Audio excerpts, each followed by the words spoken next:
Welcome to Cross Search. I'm Jody Papike. Today, I wanted to chat about financial advisors transitioning to either an independent broker dealer or an RIA and how crucial the planning stage is leading up to the transition. And I'm going to give 5 of my, best tips on how to plan for a transition. But I really want to emphasize how important it is leading up to your move date of understanding everything that's going to go into the move and properly planning and getting everything ready before you actually transition to the new company. And we have countless success stories with advisors that really do implement the best practices, many of which I'm going to outline today. And we see success rates of advisors that within the first 30 days that they're with the new firm, they've transitioned over 90+% of their book of business. So again, really important topic for anyone considering making a change. So my first tip is really doing the proper due diligence on the transition team that's going to be guiding you through the process at the new firm.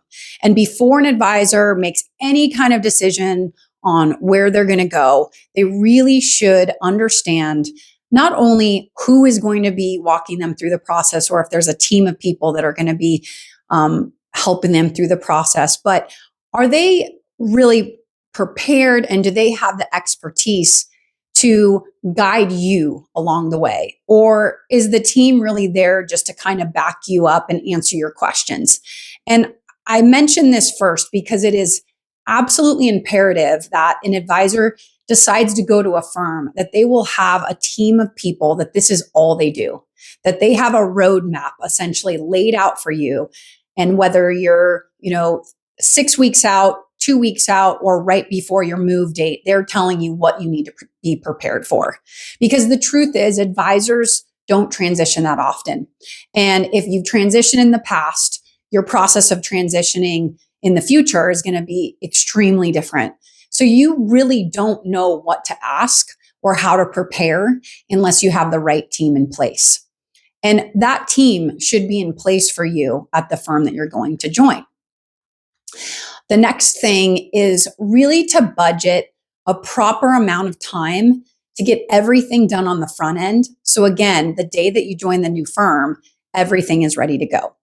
Now, a lot of that preparation is going to be determined by the type of firm that you're leaving and the contract that you have at your current firm.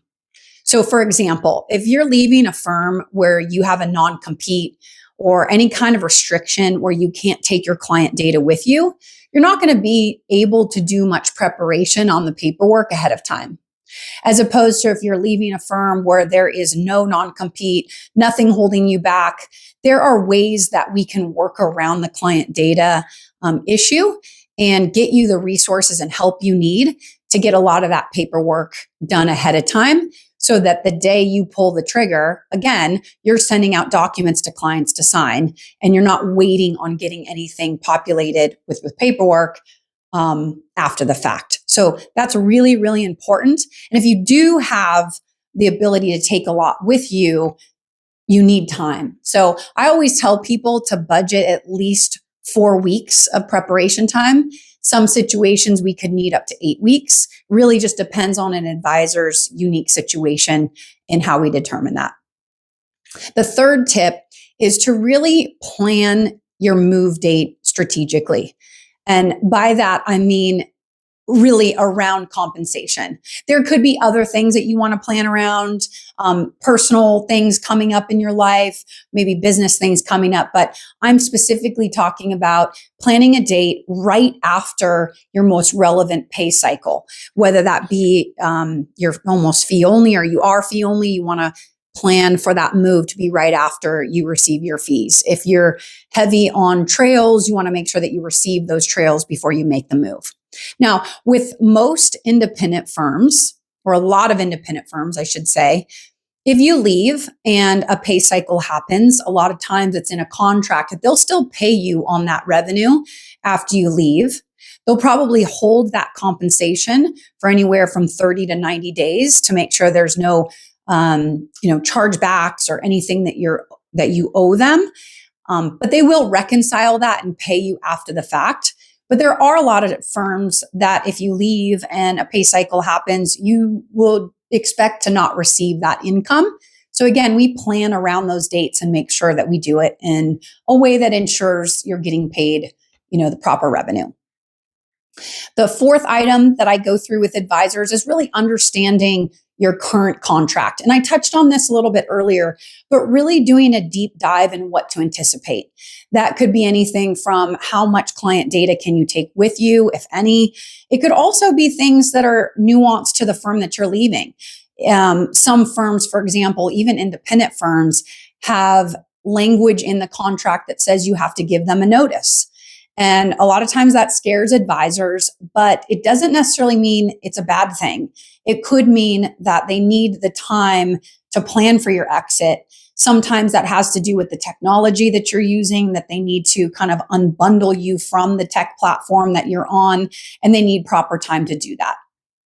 And then the fifth and final tip that I have is make sure you have enough help. No one should tell you that the transition is easy. It's not. It takes a lot of preparation. It takes a lot of time. But the good news is there are so many resources available to advisors that we never had in the past. Some of that has to do with the paperwork and getting things pre-populated ahead of time. But there are also plenty of resources out there that can help you in this process. And these are people that you contract with, that they're not a firm, they're not an RIA, they're not a broker dealer. So they can see your client data, help you with the process, and there's no violation of any rules or regulations around that.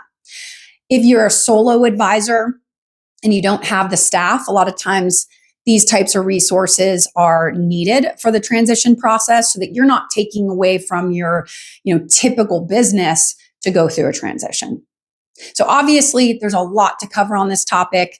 This is an area that we really feel we can help advisors on because, again, it's something that we do and lead advisors through every single day. So if you have any questions on this topic, give us a call. We'd love to chat with you.